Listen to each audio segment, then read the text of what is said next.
संखेश्वर पार्श्वनाथ भगवान की जय। बोले श्री धर्मनाथ भगवान की जय। बोले श्री विमलनाथ भगवान की जय। बोले श्री महावीर स्वामी भगवान की जय। बोले श्री अनंत लब्धि निधान श्री गौतम स्वामी महाराज की जय। बहुत ही सुंदर योग की भूमिका योग दृष्टि समुच्चय ग्रंथ के माध्यम से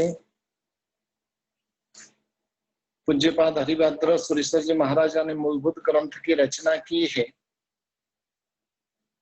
और जिसके आधार पर महोपाध्याय श्री यशो विजय जी महाराजा ने योग दृष्टि ग्रंथ, जो बहुत ही प्यारा सा ग्रंथ है, जिसके अंदर योग की 8 दृष्टियां और उसके संबंध में बहुत सुंदर वर्णन करने में आया है। 10 गाथाओं की बात हमने की थी। आज अभी 11वीं गाथा यहाँ पर बता रहे हैं। बीज कथा भली सांभली रोमांचित हुए देह रे, एह अवंचक योग थी लहिए धर्म सनेह रे। वीर जिनेश्वर देशना, यानी योग बीज की कथा को सुनकर रोमांचित हुए देह रे, देह जो है वो रोमांचित होता है। एह अवंचक योग थी, और इस प्रकार के अवंचक योग से धर्म का परम स्नेह जीव को प्राप्त होता है। योग बीज की कथा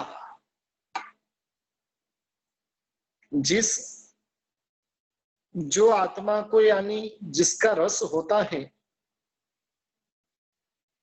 उसको उसके संबंध में जब बातें सुनता है और सुनकर हर्षित हुए बिना रहता नहीं है, आनंदित हुए बिना रहता नहीं।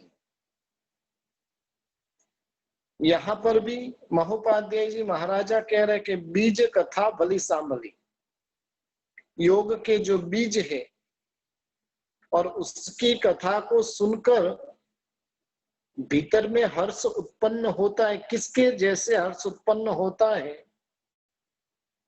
तो कि जिस प्रकार से क्रिकेट का रसिक जो रहता है और उसे उसका रस इतना गजब का रहता है कि ग्राउंड के वहां पर कितनी भी भयंकर गर्मी है, लेकिन फिर भी वहां पर क्रिकेट देखने में उसे आनंद की प्राप्ति होती है। यदि देखने नहीं मिले तो घर पे बैठकर भी, रास्ते पे खड़े रहकर भी, जहां पर भी ऐसे साधन मिलेंगे उधर देखने के लिए चला जाएगा। और वो भी यदि नहीं मिले तो कमेंट्री सुनना, पूर्व के काल के अंदर सुनते थे, फिर देखना आया। वो एक एक रन करता है और यहाँ पर वो नाचता है। एक 4 लगाता है वो नाचता है, एक 6 लगाता है वो नाचता है, क्योंकि वो क्रिकेट का रसिक है।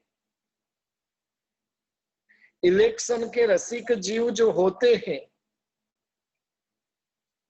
तो उसको उसमें आनंद आता है, किसको कितने वोट आए, कौन हारा, कौन जीता, उसे कुछ प्राप्त होने वाला नहीं है। लेकिन फिर भी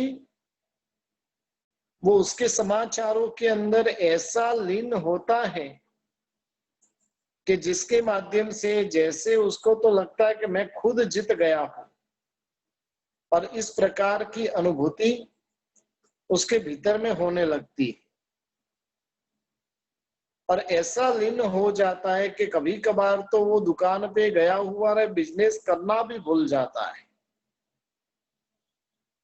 जैसे जैसे वो इलेक्शन का काउंटिंग होता है, कौन आगे कौन पीछे, और उसका आनंद वो लूटने वाला बनता है।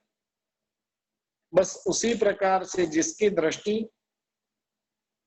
आत्मकल्याण की ओर रही हुई है, वैसा जीव भी योग की बातें सुनकर भीतर से रोमांचित होता है, आनंदित होता है। जैसे क्रिकेट के रसिक को क्रिकेट की बातें राजकारण के रसिक को इलेक्शन आदि की बातें आनंद को देने वाली बनती है, ऐसे ही मोक्ष मार्ग में चढ़े हुए जीव को इस प्रकार की कथाएं सुनने का रस उसके भीतर में प्रकट होता है। जहां जहां पर योग धर्म की बातें चलती है और वो वहां पर आनंद पूर्वक दौड़ता हुआ पहुंच जाता है। संसार के अंदर कहीं पर भी जाना होगा तो धीरे धीरे जाएगा, और योग की बातों में जहां पर भी जाना होगा तो दौड़ते दौड़ते जाएगा, आनंद से जाएगा। अध्यात्म और वैराग्य की कथा को सुनने का प्रेम इस जीव को, उसका जो प्रेम उसके भीतर में उत्पन्न हो चुका होता है, और जिस कारण से योग बीज की प्राप्ति के बीज के स्वरूप में ये सारी बातें बताई है। अब उसे अध्यात्म की बातें अच्छी लगती है, वैराग्य की बातें अच्छी लगती है, और इसलिए वो क्या करता है तो कि वो आचार विचार संबंधित पंच महाव्रत धारी ऐसे संसार के त्यागी महात्माओं का सतत वो परिचय करता है। और वो महात्मा भी क्या करते हैं तो कि इस जीव के ऊपर भाव करुणा कर कर जीव का हित हो, उस प्रकार की देशना देते, वैराग्यमय देशना देते। साधु संतों के पास में जाते तो संसार की बातें नहीं होती है, उनके पास में जाते तो वैराग्य की बातों को छोड़कर और कुछ सुनने को नहीं मिलता है। और यही गुरु और शिष्य का जो योग है, भविष्य के अंदर वो उसके जीव को इस प्रकार से धर्म क्रिया के अंदर जोड़ देंगे और उसके माध्यम से वो मुक्ति रूपी, और इस प्रकार के योग को अवंचक योग कहा जाता है। आत्मा के हित को ठगने वाला नहीं, लेकिन आत्मा के भीतर में धर्म का स्नेह, धर्म का राग निरंतर वृद्धि को प्राप्त करता जाए, इस प्रकार का रहता है। अब हमारी परिस्थिति हम देखें, सदगुरु का योग भी हमें क्यों करना है? कुंडली बताने के लिए, उनका वासक्षेप ऐसा गिर जाए कि मेरा बिजनेस अच्छा चले, परिवार के सब टेंशन है वो टेंशन से मुक्ति हो जाए, और इसलिए सदगुरु का योग करना है कि जीवन के अंदर धर्म की वृद्धि हो, उसके लिए सदगुरु का योग करना है। गुरु भगवंत जब गोचरी के लिए पधारते हैं तब क्या बोलते हैं पता है? धर्म लाभ। धर्म लाभ क्यों बोलते हैं? इसके माध्यम से आपके जीवन के अंदर धर्म का लाभ आपको प्राप्त हो, यानी धर्म आपको प्राप्त हो, इस प्रकार की बात वहां पर साधु संत हमें करते हैं। यानी सदगुरु का योग जो है वो धर्म मार्ग में अभिवृद्धि करवाने वाला बनता है। और जब इस प्रकार का योग होता है तो उससे अवंचक योग की प्राप्ति होती है। वंचक यानी ठगने वाला, और अवंचक यानी हित को करने वाला, ठगने वाला नहीं।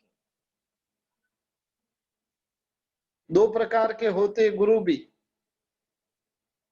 एक आत्मा का हित करने के लिए बैठे और एक संसार में भटकाने के लिए बैठे हैं। संसार के जितने साधु बाबा वगैरह लोग हैं वो सब क्या करते हैं? बस अपना स्वार्थ कैसे सिद्ध होता है वो देखना है। जबकि पंच महाव्रतधारी गुरु होते हैं वो आत्म कल्याण की बातों को लेकर आगे चलते हैं। और इस प्रकार का जब सदगुरु का योग होता है तो वो योग अवंचक योग बनता है। आगे 12वीं गाथा के अंदर बता रहे सदगुरु योग वंदन क्रिया, सुनिएगा। सदगुरु योग वंदन क्रिया तेह थी फल होए जेहो रे, योग क्रिया फल भेद भी त्रिविध अवंचक एहो रे, वीर जिनेश्वर देसना। उत्तम गुरु का योग, उन गुरुओं को की जाने वाली वंदन आदि की क्रिया, और उससे क्या होगा तो कि कर्मों का क्षय होगा। इस प्रकार से योग, क्रिया और फल तीनों भी अवंचक प्राप्त होते हैं। अवंचक यानी क्या, समझ में आ गया ना? जो आत्मा का हित करने वाला है उसको अवंचक कहते हैं, जो ठगने वाला है उसे वंचक कहते हैं। अनादि ऐसे इस संसार में यह जीव कर्मों की परतंत्रता के कारण, कर्मों की पराधीनता के कारण नरक, निगोद, एकेंद्रिय, विकलेंद्रिय आदि भवों के अंदर भटक रहा है। एक एक शरीर के अंदर, जिस निगोद के अंदर अनंत जीव भरे हुए, मनुष्य भव में तो अधिक से अधिक संख्याता जीव ही होते। अनंत अनंत जीवों में से संख्याता के अंदर आना कितना कठिन कार्य है। जो अन्य भवों के अंदर ऊपर उठने का, आत्म कल्याण का मार्ग जो प्राप्त नहीं होता है, वैसा मार्ग हमें यहाँ पर प्राप्त हुआ है। इतने सुंदर सुंदर आलंबन हमें यहाँ पर प्राप्त हुए हैं। यानी मानव भव की जो दुर्लभता है, वो दुर्लभता शास्त्रकार भगवंतों ने 10 दृष्टांतों से बताई है। ये भी सुनने जैसी। कभी जब योग मिले ना तो 10 दिन की हम क्लास रखेंगे और एक एक दृष्टांत को रोज सीखेंगे कि मानव भाव की दुर्लभता किस प्रकार से। 10 दृष्टांत दिए हैं और जैसे बताया कि भाई ये चीज की प्राप्ति होना मुश्किल है, वैसे ही मानव भाव की प्राप्ति होना वो उससे भी भयंकर है। उसमें जैसे एक दृष्टांत देकर बताया, कोई देव मेरू पर्वत की चोटी के ऊपर जाकर खड़ा रहे और अपने हाथ में रत्न लेकर 10 दिशा में वो लवण समुद्र के अंदर फेंके। अब उन रत्नों को प्राप्त करना यानी मानव के लिए कितना मुश्किल, बस उतना ही मुश्किल ये मनुष्य भव की प्राप्ति है, जो बहुत कठिन था, बहुत ही दुष्कर था, जिसके गुणगान तीर्थंकर देवों ने इतने गजब के किए हैं। और ऐसा दुष्कर भी हमें प्राप्त हो चुका है। समझ लो कि कोई एग्जाम देनी है, आईएएस आईएएस वगैरह की जो एग्जाम देते हैं, अब हजारों लाखों में से एकाध पास होता है। यहां पर समझ लो कि भी उसमें हमारा नंबर लग गया। अनंत जीव क्यू के अंदर थे, मानव भव की टिकट लेने के लिए अनंत जीव खड़े हुए थे अपना पुण्य लेकर। अनंत में से सिर्फ कितनों को मिला? संख्याता जीव को। और उस संख्याता के अंदर हमारा नंबर लग गया। हम कितने लकी। वास्तव में जैन धर्म मिला, अपने आप को लकी मानते हो कि मानते हैं कि नहीं मेरा तो नसीब ही खराब, मेरा नसीब ही खराब, ऐसा जैन धर्म कहां से मिल गया? जब भी देखो तब धर्म की बात है। जब भी देखो तब दान की बातें, जब भी देखो तब त्याग की बातें, जब भी देखो तब तप की बातें। इसलिए धर्म अच्छा लगता है ना। जैन धर्म प्राप्त हुआ है उसके लिए हम अपने आप को लक्की मानते हैं कि बैड लक मानते हैं? जिसके महामिथ्यात्व का उदय है वो जीव अपने आप को बैड लक मानते हैं, और जिसका प्रबल पुण्य का उदय है, जिसके पास में कुछ सम्यक्त्व के निकट की भूमिका प्राप्त हुई है, वो अपने जैसा भाग्यवान किसी को नहीं मानते। कुमारपाल महाराजा परमात्मा से रोज प्रार्थना करते थे कि जिन धर्म विनिर्मुक्तो मां भुवम चक्रवर्ती श्याम चेतोपि दरिद्रोपि जिन धर्मादिवासिता। प्रभु मुझे जैन धर्म को छोड़कर चक्रवर्ती पद की प्राप्ति होती हो तो नहीं चाहिए।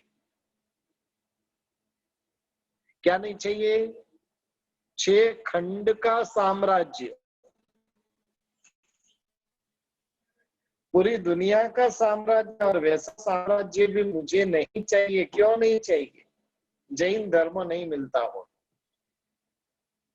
और जैन धर्म मिलता हो तो श्याम चेटोपि दरिद्रोपि, मैं दरिद्र बनूंगा, मैं भिखारी बनूंगा, मंजूर है।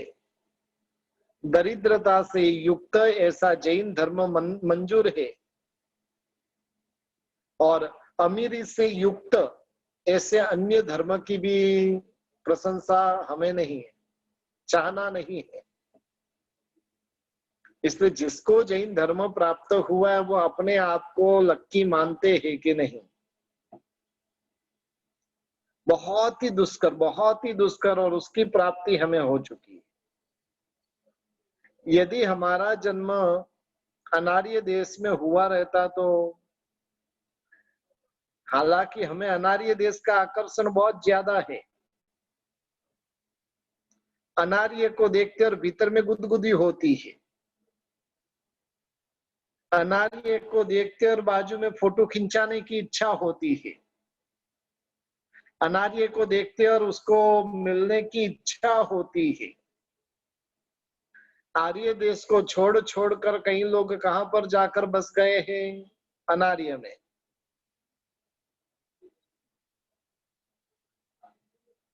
कहने का मतलब है कि मानव का भव मिल गया, आर्य देश मिल गया। समझ लो कि आर्य देश के अंदर भी जन्म हुआ, लेकिन कहीं कसाई के उधर, कहीं चंडाल के घर में जन्म हुआ होता तो ये जन्म क्या काम का? धर्म कार्य कर कर आत्मा की उन्नति करने की जगह पर क्या करते? हिंसा आदि पाप कर कर आत्मा को दुर्गति में लेकर जाने का काम करते। यदि अनार्य देश में जन्म हुआ होता, यदि कसाई आदि के घरों के अंदर जन्म हुआ होता, तो आत्मा का ही हम अहित करने वाले बनते थे। लेकिन सारी के सारी जो प्रबल पुण्य से जो प्राप्त होने वाली जो चीजें हैं वो हमें प्राप्त हो चुकी। मानव भव के योग में भी आर्य देश, आर्य कुल, आर्य घर, ये सब प्राप्त होना बहुत दुष्कर है। एक क्षण भर के लिए कल्पना कीजिए कि जन्म यदि हमारा मुस्लिम के घर पे हुआ रहता तो आज हम क्या करते थे? आज हम तारक ऐसा विज्ञान, तिराने वाला ऐसा विज्ञान प्राप्त कर रहे हैं, उसकी जगह पर यदि वैसे जगह पर हमारा जन्म हुआ होता तो डुबाने वाला विज्ञान पढ़ते रहते। कई लोग ऐसे जिसको धर्म के संस्कार ही पसंद नहीं है, केवल अर्थ और काम की वासनाओं के अंदर ही जीवन परिपूर्ण करते। ऐसे आर्य देश भी क्या करते जहां पर इस प्रकार की रुचि भीतर में न हो। मानव भव, आर्य देश, धर्म की रुचि भी प्राप्त हुई। लेकिन समझ लो कि धर्म समझाने वाले सदगुरु की जगह पर कुगुरु मिल गए होते तो क्या करते। कई लोग हैं ना कि जिनको ऐसे कुगुरु की प्राप्ति हुई है कि धर्म मिलने के बाद में भी उनको संसार में भटकाने की राह दिखाते और उनको सदगुरु मानकर उनकी वाणी को ये अमृत मानकर पीते रहते तो क्या होता। जहर खा रहे थे लेकिन भ्रम था कि मैं तो अमृत पी रहा हूं, अमृत पी रहा हूं, उससे क्या होगा। दिन प्रतिदिन वो मौत की निकट में जाता जाएगा। वैसे कुगुरु का योग मिल गया, उनका उपदेश वगैरह सुना, उन्होंने जो उपदेश दिया उस मार्ग पर चले, क्या होगा। देखिए 2 दिन में संवत्सरी पढ़ते ये पर्युषण महापर्व शुरू हो रहे हैं। नहीं तो मेरे ख्याल से 100-150 कॉल तो मुझे आ गया कि गुरुजी इस बार हमारा संवत्सरी प्रतिक्रमण नहीं होगा। मैंने उनको कहा कि भी किताब देखकर पढ़ने की आदत अभी से डालो, 10 दिन तक पढ़ने की प्रैक्टिस डालो, हो जाएगा। नहीं गुरुजी हम तो मोबाइल के सामने प्रतिक्रमण कर लेंगे, टीवी के सामने प्रतिक्रमण कर लेंगे। और ऐसा गलत उपदेश देने वाले भी उनको मिल जाते हैं। आत्मा का हित करने की जगह पर वो अपनी आत्मा का अहित कर बैठते हैं। यानी उससे आत्मा को नुकसान कितना बड़ा। अनंत से मात्र कुगु का योग हो गया तो पाया हुआ सब कुछ हारते हुए समय नहीं लगे। जैसे बहुत सारा घास इकट्ठा किया है और एक आग का और वो आग का तिनका क्या करता है, सबको जलाकर भस्मीभूत कर देता है। वैसे ही अनंत पुण्य से मानव भव, आर्य देश, धर्म कार्य की रुचि सब कुछ प्राप्त हुई। और ये सब कुछ प्राप्त होने के बाद यदि कुगुरु का योग हो जाए तो वो आत्मा को कहाँ लेकर जाएंगे, तो क्या दुर्गति में लेकर जाएंगे। और ऐसे कुगुरु का योग जो है, जिसको वंचक योग कहा है, धर्म करते हुए भी आत्मा का अल्प हित नहीं होगा।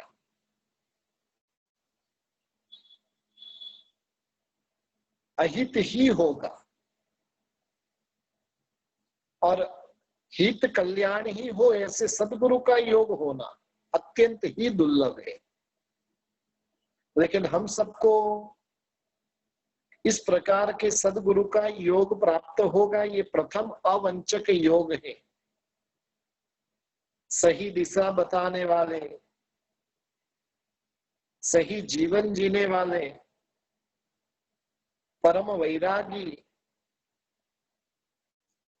कल्याण की प्राप्ति कराने वाले, ऐसे सदगुरु का योग प्राप्त होना वो पहले नंबर का अवंचक योग है। सदगुरु का योग हो गया, उसके बाद में उसमें सदगुरु की बुद्धि प्रकट होना। कई लोग होते सदगुरु को ही कुगुरु मानकर चलते हैं और कुगुरु को सदगुरु मानकर चलते। वैसे भी कई लोग हैं। इस जगत के अंदर भटकाने वाले बहुत सारे हैं। निश्चय नहीं के आधार पर धर्म की स्थापना करने वाले सैकड़ों लोग बैठे हुए हैं। आपको कह दे भाई तप करने की जरूरत नहीं है, ऐसे ही मोक्ष हो जाएगा, कितना अच्छा। कह दे वे दान देने की जरूरत नहीं, ऐसे ही मोक्ष हो जाएगा। पूजा करने की जरूरत नहीं, सब बस भाव से करते जाओ, भाव में मस्त रहो, आपका मोक्ष निश्चित है। और ऐसे गुरु हमको मिल जाए तो क्या करें। कल मैंने कहा था कि भी बाता था और वैद्य ने बता दिया, पसंद था और वैद्य ने बता दिया, कितनी अच्छी बात हो गई। दान देने की थोड़ी सी भी रुचि नहीं थी और सदगुरु ने कह दिया भाई दान देना नहीं है। तप करने की रुचि नहीं थी और गुरु ने कह दिया भाई तप करना नहीं है, क्या होगा? यानी सदगुरु का योग होना, उसके अंदर सदगुरु की बुद्धि प्रकट होना, वो बुद्धि प्रकट होने के बाद में बहुमान आदि प्रकट होना, वंदन नमस्कार स्तुति सेवा व्यावच आदि करना, ये दूसरे नंबर का क्रिया अवंचक योग है। पहले नंबर में योग अवंचक योग है, दूसरे नंबर के अंदर क्रिया अवंचक योग, सदगुरु की प्राप्ति होने के बाद में उनकी सेवा शुश्रूषा आदि करना। जैसे छोटा बच्चा हो जिसकी कोई समझ नहीं है, या तो समझ लो कि कोई पागल व्यक्ति है और उसे पैसे की समझ नहीं है और उसके हाथ में 2000 की नोट आ गई, या तो समझ नहीं या तो पागलपन है, वो 2000 की नोट को क्या करेगा? फाड़कर फेंकेगा। ऐसे ही पेपर है और पेपर को जैसे वो पेपर के साथ व्यवहार करता है वैसे नोट के साथ भी करेगा। वो बात आती है वो चरवाहे को रत्न मिल गया, चिंतामणि रत्न। अब वहां पर पेड़ के नीचे सो रहा था और उधर पेड़ के ऊपर कौवा बैठकर का कर रहा था और कौवे को उड़ाने के अंदर उसने क्या किया? रत्न का प्रयोग कर दिया। यानी कीमती ऐसा चिंतामणि रत्न,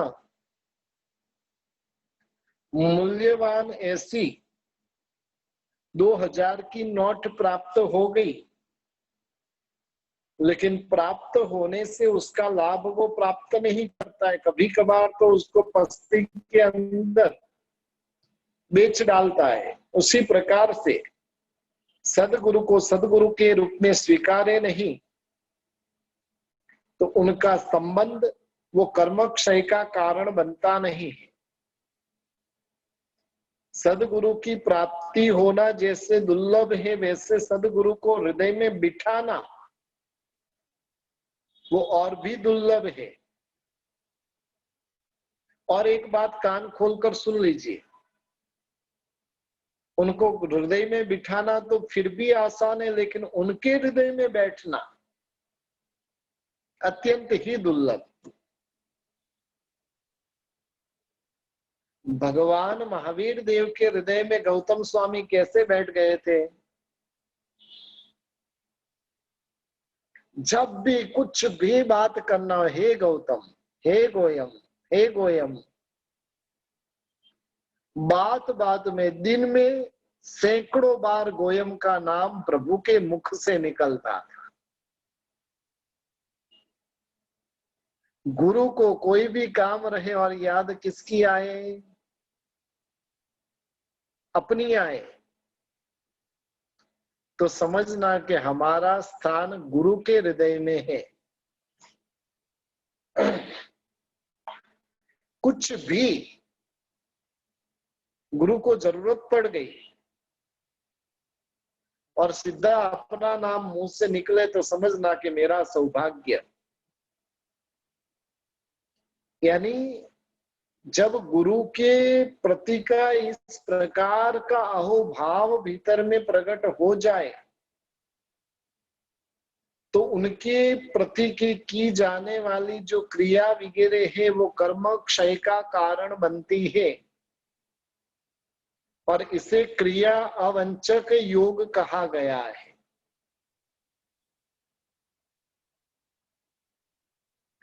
जहां पर मिलन यदि अवंचक होता है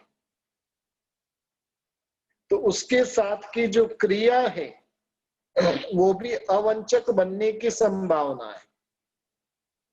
और जब क्रिया अवंचक बन जाती है तो वो क्रिया से मिलने वाला जो फल है वो फल भी अवंचक होता है,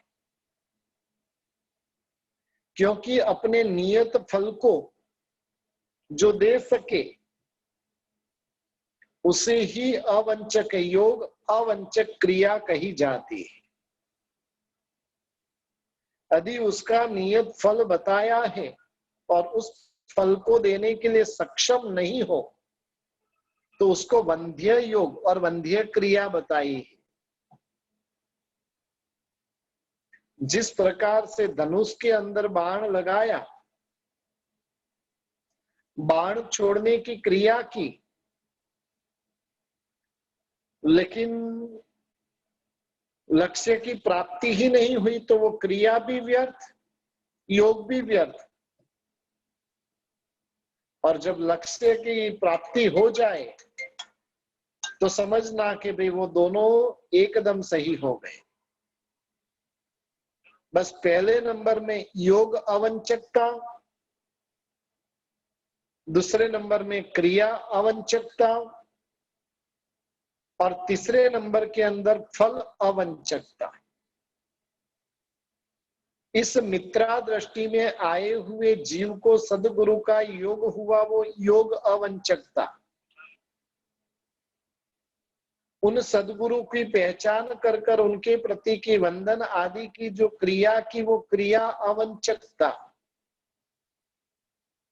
और उसके माध्यम से ऊपर ऊपर की दृष्टि के अंदर आत्मा का ऊर्ध्वगमन होता गया, वो फल अवंचकता। तीन प्रकार की अवंचकता बताई। पुनः एक बार रिपीट करता हूं, बराबर ध्यान से सुन लीजिएगा। सदगुरु का योग, वो योग अवंचकता। सदगुरु की पहचान होकर उनके प्रति की जो वंदन आदि की क्रिया, वो क्रिया अवंचकता।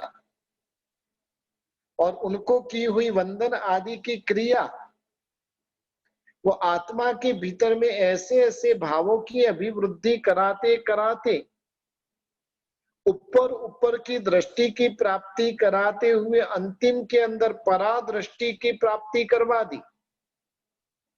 ये फल अवंचकता, तीन प्रकार की अवंचकता बताई। उसके बाद में 13वीं गाथा के अंदर बता रहे हैं,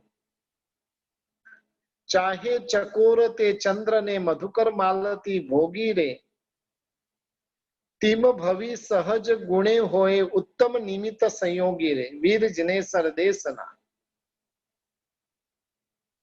चकोर पक्षी जो होता है वो किसको चाहता है? चंद्र को। जब किसी से प्रेम हुआ रहेगा तो ये सारी बातें बहुत की होगी, तू मेरी चांदनी न, ऐसे ऐसे गीत गाए होंगे। लेकिन वो कर्म के बंधन के कारण बने। चकोर को चंद्र की इच्छा, भंवरा जो होता है उसको मालती पुष्प की इच्छा होती है। उसी प्रकार से भव्य जीव जो होता है वो स्वाभाविक अपना जो गुण होता है और उसके कारण से उत्तम ऐसे निमित्तों को, उत्तम ऐसे संयोगों को प्राप्त करने की इच्छा रखता है। इस दृष्टि में आए हुए जीव को धर्म के प्रति की प्रबल इच्छा होती है। और उसकी इच्छा कैसी होती है उसको समझाने के लिए महोपाध्याय जी महाराजा दो दृष्टांत दे रहे हैं। चकोर नाम का जो पक्षी है वो चंद्र के उदय को झंखता है, और जैसे ही चंद्र का उदय होता है वो एकदम आनंदित होकर नाचने लगता है। जैसे आपने कई बार देखा होगा कि भी बारिश आदि आने की तैयारी रहे और मोर कैसे नाचने लगता है, थनगन थनगन होकर वो नाच करता है, उसके रोम रोम विकस्वर हो जाते हैं। पूरे पंख फैलाकर इतना आनंद अपना व्यक्त करता है। देखा है ना कभी? हालांकि सिटी वालों का तो बहुत बदनसीब है, उसको बिल्डिंगे, गाड़ियां, इस सब को और धुआं वगैरह को देखकर कुछ देखने को ही नहीं मिलता है। गांव में रहे, जंगल में जाए तो ये सारे दृश्य देखने को मिलते हैं। कभी बारिश आने की तैयारी रहे और उस समय के अंदर मोर को देखो, क्या नृत्य वो करता है, क्या अपना आनंद व्यक्त करता है। हमारा तो सब कुछ फॉर्मेलिटी, घर में शादी है और संगीत संध्या है तो नाचना है, इसलिए नाच करना है। आनंद से जो नाच होना चाहिए वो नहीं है, फॉर्मेलिटी।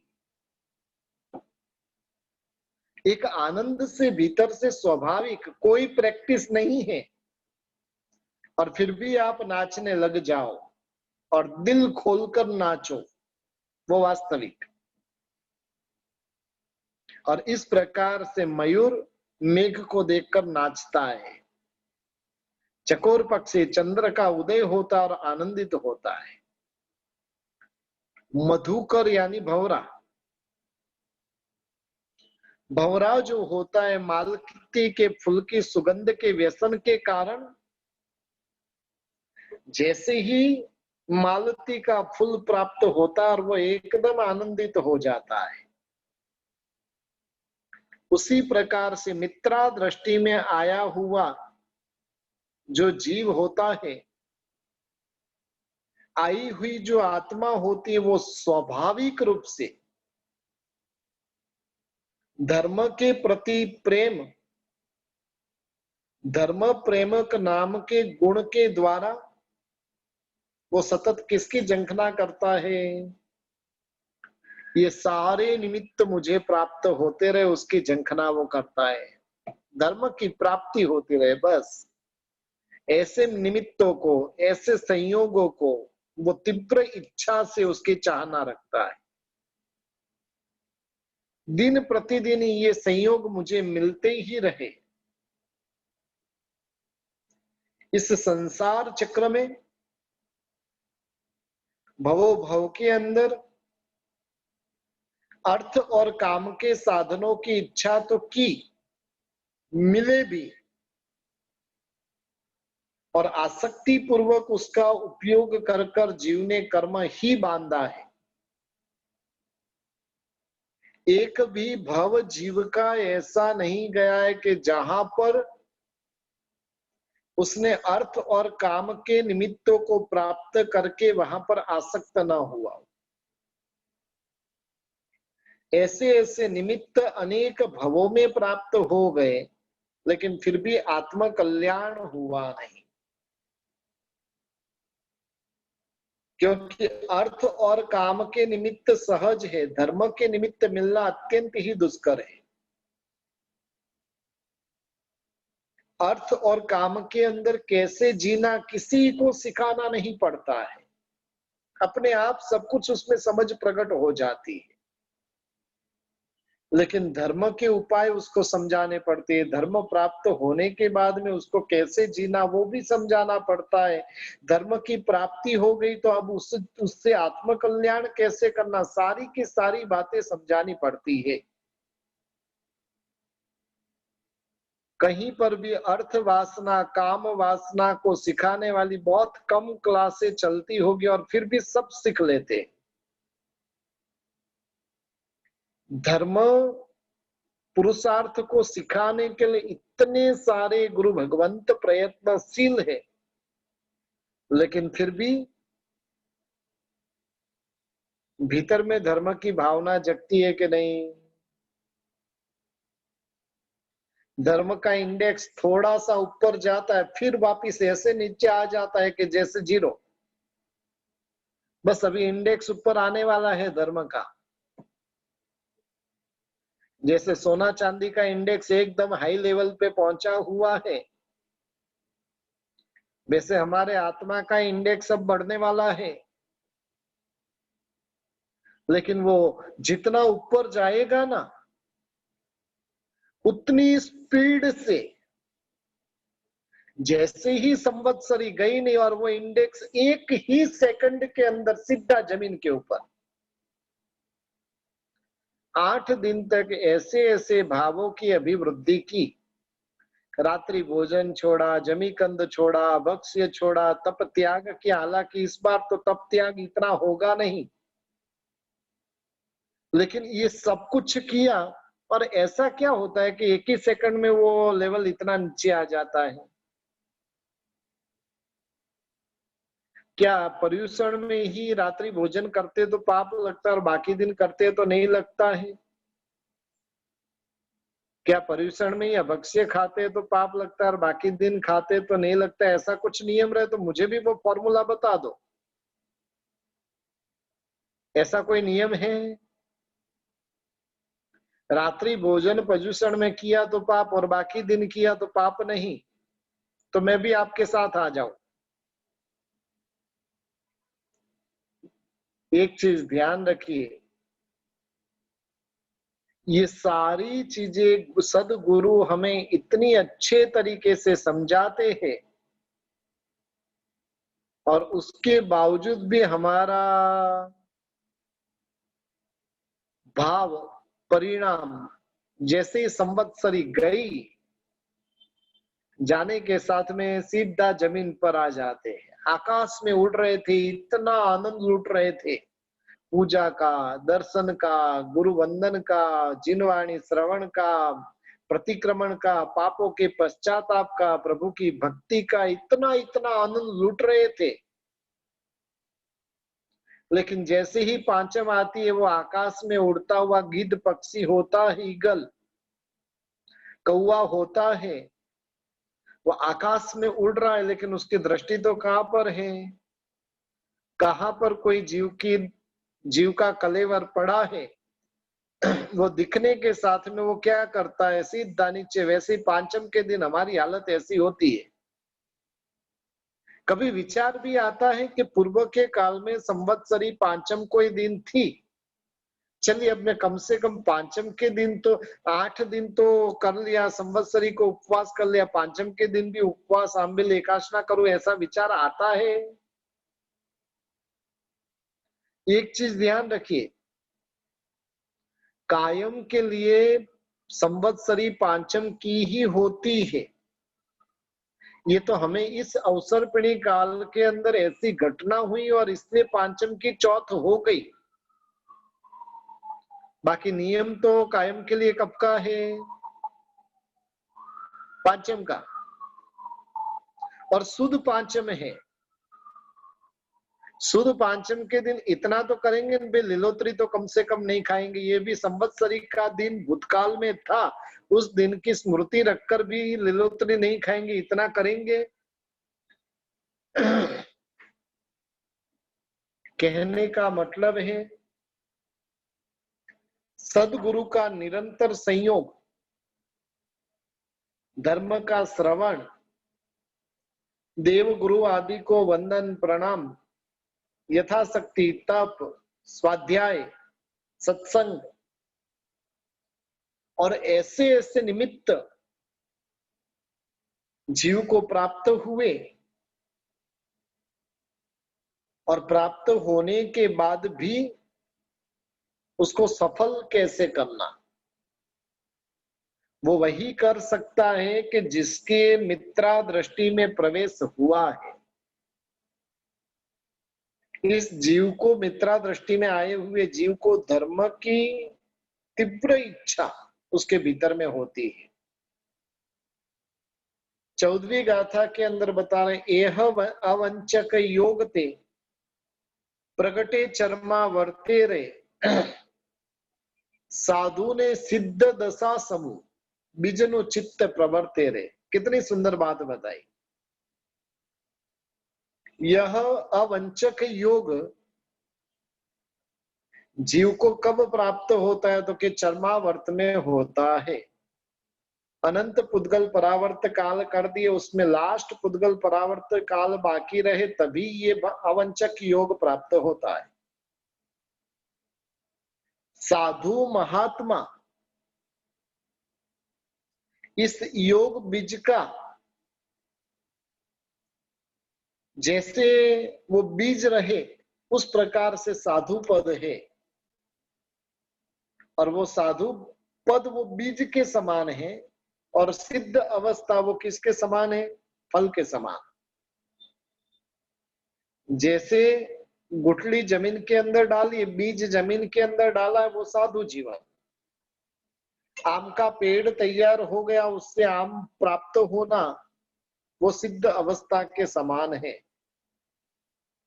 ये संसार अनादिकालीन है, अनंत पुद्गल परावर्त काल जीव ने पसार कर दी है। एकमात्र सम्यक तो गुण प्राप्त नहीं हुआ, और इसलिए ये परिभ्रमण चालू है। द्रव्य क्षेत्र चा काल और भाव से पुद्गल परावर्त काल का स्वरूप रहा हुआ है। उसके भी सूक्ष्म और बादर दो दो भेद, यानी 8 प्रकार से पुद्गल परावर्त काल है। हमने इसके पहले भी देखा था कि 14 राजलोक के अंदर संपूर्ण लोकाकाश के आकाश प्रदेश को एक जीव मृत्यु के द्वारा क्रमशः स्पर्श करे, तब एक क्षेत्र पुद्गल परावर्त काल होता है। एक पुद्गल परावर्त काल में अनंत उत्सर्पिणी अवसर्पिणी काल व्यतीत हो जाता है, और ऐसे पुद्गल परावर्त काल के अंदर जीव जन्म मरण रोग शोक आदि अनेक दुख इस पुद्गल परावर्त काल के अंदर जीव प्राप्त करता रहता है। अब कितना बाकी है? अंतिम पुद्गल परावर्त है, उसको चर्मावर्त कहते हैं। और चर्मावर्त जब आता है तभी जीव को योग बीज की प्राप्ति होती है। हालांकि सर्वे जीवों को योग बीज प्राप्त होता ही है, ऐसा नियम नहीं है। चर्मावर्त में प्रवेश करने के बाद भी उसके जो मोहनीय जन्य जो विकार है उसका क्षय नहीं होता है, तो ये बीज की प्राप्ति नहीं होती। जब उसका क्षय होता है तभी ये बीज की प्राप्ति होती। जब योग बीज प्रवर्तित तो होता है तो वो पक्का चर्मावर्त में ही होगा, लेकिन चर्मावर्त में सबको होगा ही ऐसा कोई जरूरी नहीं।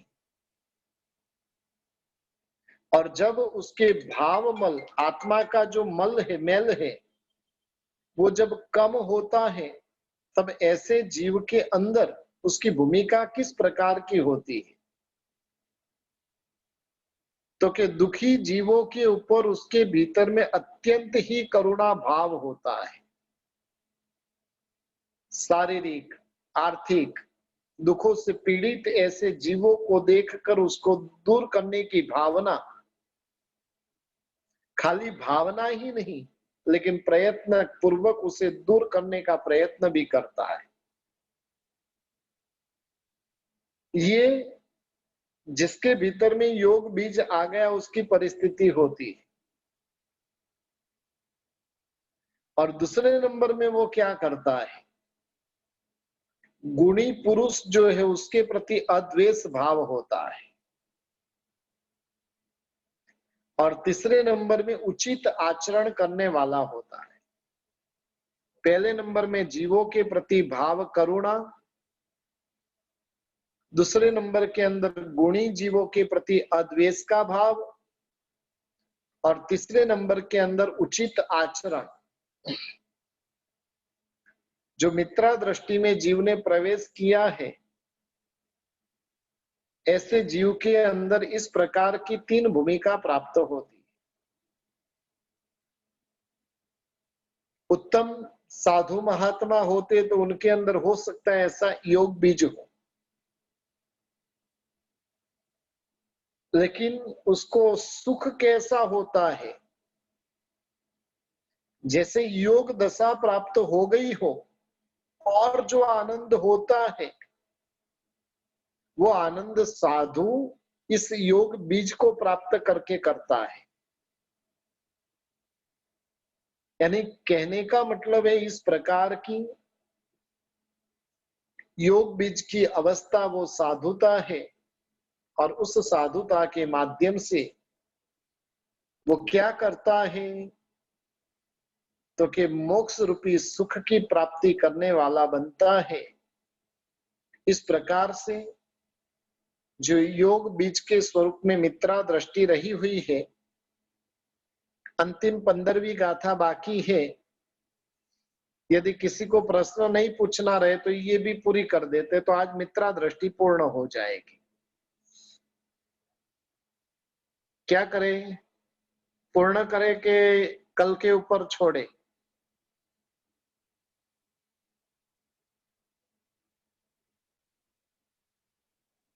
कंप्लीट करें, ठीक है। 15वीं गाथा है, करण अपूर्वना निकट थी जे पहलू गुण ठाणु रे, मुख्य पणे ते इहा होए सुजस विलास नु टाणु रे, वीर जिने संदेशना। अपूर्व करण की दशा जो है वो निकट आने से इस गुण स्थानक की प्राप्ति होती है, और ऐसे जीव को उत्तम यश देने के समान ये समय होता है। अब उसके लिए क्या बताया? जिनेश्वर परमात्मा को शुद्ध प्रणाम करना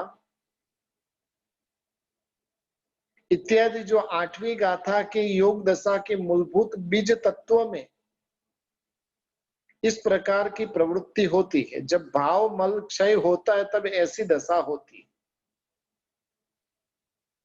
आत्मा की शुद्ध दशा को प्रतिबंध करने वाला यदि कोई है तो दो बातें रही हुई है। पहले नंबर में मोहाधीनता और दूसरे नंबर के अंदर अज्ञानता स्वरूप भावमल। पहले नंबर में मोह की अधीनता, मोह की गुलामी, और दूसरे नंबर के अंदर अज्ञानता।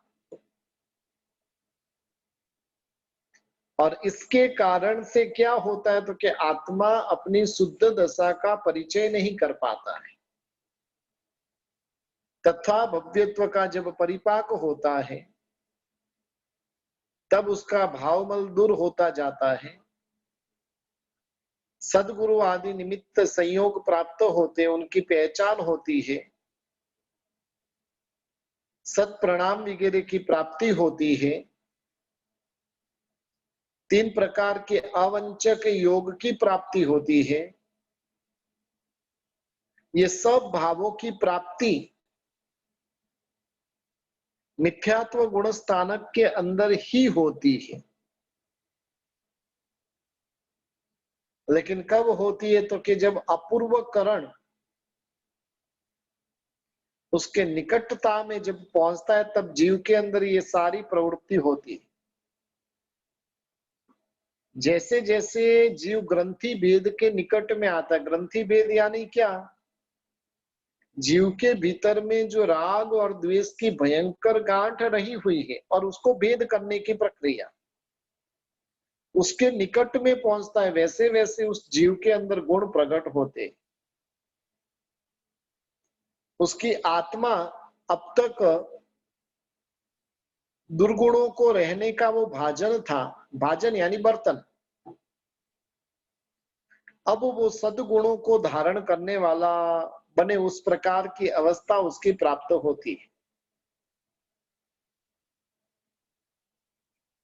और इसलिए ऐसे गुणों की जो भूमिका यहाँ पर तैयार होती है, इसलिए मिथ्यात्व गुण स्थानक को भी, मिथ्यात्व को भी गुण स्थानक बताया है। अब तक ये जीव गाढ़ मिथ्यात्वी था, अनंतानुबंधी कसाय वाला था, उसके जो आत्मा के गुण थे वो ढके हुए थे। लेकिन अब यहाँ पर गुणों को प्रकट करने की इच्छा उसके भीतर में प्रकट हो चुकी है। और मिथ्या दृष्टि को जो गुण स्थानक कहा है, वो जब जीव मित्रा दृष्टि में आता है तब वो गुण स्थानक की भूमिका प्राप्त करता है। अब ये जो जीव है वो मोक्ष मार्ग का पथिक बन गया है। अब वो जीव मोक्ष मार्ग का मुसाफिर बन चुका है। मित्रा दृष्टि जब आती है तब गांठ की पहचान होती है, ग्रंथि की पहचान होती है। राग और द्वेष ही मेरी आत्मा के सच्चे शत्रु है, और उस प्रकार की पहचान इस जीव को होता है। जब पहचान हो जाए तो फिर छेद करना आसान हो जाता है। दुश्मन की पहचान हो गई, फिर दुश्मन अधिक समय तक टिक नहीं सकता है। और मैत्री भावना के अंदर क्या होता है तो कि राग और द्वेष उसे दुश्मन के स्वरूप में दिख चुके हैं, उसको समझ आ चुकी है कि ये मेरे दुश्मन है। और इस प्रकार की जीव की अवस्था यहां पर होती है। यानी मित्रा दृष्टि जिसे प्राप्त होती है उसे सबसे पहले नंबर में सब जीवों के प्रति मैत्री भाव, उसकी जो ज्ञान दशा होती है वो तृण के अग्नि के समान होती है। यथाशक्ति महाव्रत अणुव्रत आदि की वो प्राप्ति करता है। धर्म अनुष्ठान के अंदर जो खेद, कईयों को उबासी आती रहती है। क्यों उबासी आती है? आनंद है इसलिए ना, खेद है, सुनने में इतनी रुचि नहीं है, उबासी आएगी। इसलिए खेद नामक दोष का त्याग और मैत्री नामक गुण की प्राप्ति, योग दशा के मूलभूत ऐसे योग बीज की प्राप्ति यहां पर होती है। वितराग परमात्मा के बारे में कुशल चित्त, उनके गुणों की स्तवना, काया से प्रणाम वगैरह करना, यानी मन वचन काया की शुद्ध भक्ति यहां पर जीव करने वाला बनता है। परम उपकारी ऐसे गुरु भगवंतों की वो तन मन धन से सेवा करने वाला बनता है। संसारी भावों के प्रति उसको निर्वेद यानी वैराग्य प्रकट होता है। द्रव्य अभिग्रहों का यथाशक्ति पालन करता है। लेखन वांचन, उसको छपवाना आदि सत्शास्त्रों की आराधना करता है। योग की और योग बीज की कथा के प्रति उसको आदर भाव होता है। और इस प्रकार की जब अवस्था होती है और लास्ट में 3 प्रकार के अवंचक योग की प्राप्ति, योग अवंचक, क्रिया अवंचक और फल अवंचक योग की प्राप्ति होती है। और जिससे अपूर्वकरण यानी क्या, पहले जो करण नहीं किया और वैसा कुछ करना, उसका नाम अपूर्वकरण कहा जाता है। और ऐसे अपूर्वकरण की प्राप्ति इसे यहां पर होती है।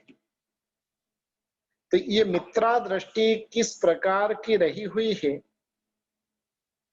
उसके संबंध में पिछले कुछ दिनों से हम चर्चा कर रहे थे कि मित्रा दृष्टि क्या होती है। अब हमें स्वयं को चिंतन मनन करना है कि ये दृष्टि में मैं हूं कि नहीं। पूरा का पूरा एक्सरे, फोटो नहीं, एक्सरे शास्त्रकार भगवंत ने हमें बता दिया है। फोटो जो होता है ना, वो तो दिखने में अच्छा रहे लेकिन भीतर से खराबी पड़ी हुई हो सकती है। लेकिन एक्सरे के अंदर तो जैसा है वैसा दिखता है। बस महापुरुष ने हमें हमारी आत्मा का एक्सरे करवाया है, हम कहां पर है, हमें मित्रा दृष्टि प्राप्त हुई है कि नहीं, मित्रा दृष्टि प्राप्त करनी है कि नहीं। और ये अवस्था की प्राप्ति हो चुकी है तो अब दूसरी दृष्टि के अंदर पहुंचने का प्रयास करना है। आज रात को सोने के पूर्व में 15-20 मिनट के लिए भी इस मित्रा दृष्टि की अवस्थाओं का चिंतन कीजिएगा। हम वहां तक नहीं पहुंचे हैं तो वहां पर पहुंचने का प्रयत्न करें। यही मंगलमय भावना। 9:30 बज चुके, यहाँ पर ही विराम को प्राप्त करते हैं। अंतिम के अंदर एक प्रश्न आया कि अवंचक योग यानी क्या? ठगने वाला योग रहे उसे वंचक योग कहते हैं। जो ठगने वाला नहीं है उसको अवंचक योग कहते हैं। और वैसे यानी जिसका जो फल है और वो फल देने वाला वो योग बनता है तो उसे अवंचक योग कहते हैं। और उसका जो वास्तविक फल नहीं मिले उसे वंचक योग कहते हैं। आपने दवाई ली और दवाई लेने पर भी उससे जो शरीर को जो पुष्टि होनी चाहिए थी वो नहीं हुई तो दवाई कैसी है?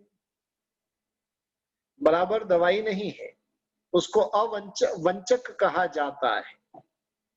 इतनी सारी दवाई खाई और फिर भी उसका रिजल्ट नहीं मिला तो वो वंचक है।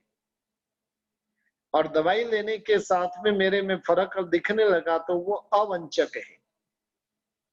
हर एक चीज में आप वंचक अवंचक अवंचक अवंचक लगा सकते हो, लेकिन आत्मा के स्वरूप में जब लगाया तो आत्म कल्याण के मार्ग में आगे बढ़ेंगे। चलिए आज यहाँ पर ही रुकते। प्रश्न आज किसी का भी नहीं लेंगे, रहा तो कल देख लेंगे। परमात्मा की आज्ञा के विरुद्ध कुछ भी कहा हो तो मिच्छामि दुक्कडम। आज 12 तारीख हो चुकी है, 2 दिन और अपनी क्लास रहेगी। पर्युषण महापर्व के दरमियान तो लगभग क्लास की अनुकूलता रहेगी नहीं, तो कल और परसों 2 दिन हमारी क्लास है। उसके बाद में फिर पर्युषण के बाद में आगे देखेंगे। चलिए सबको भी प्रणाम, शुभ रात्रि।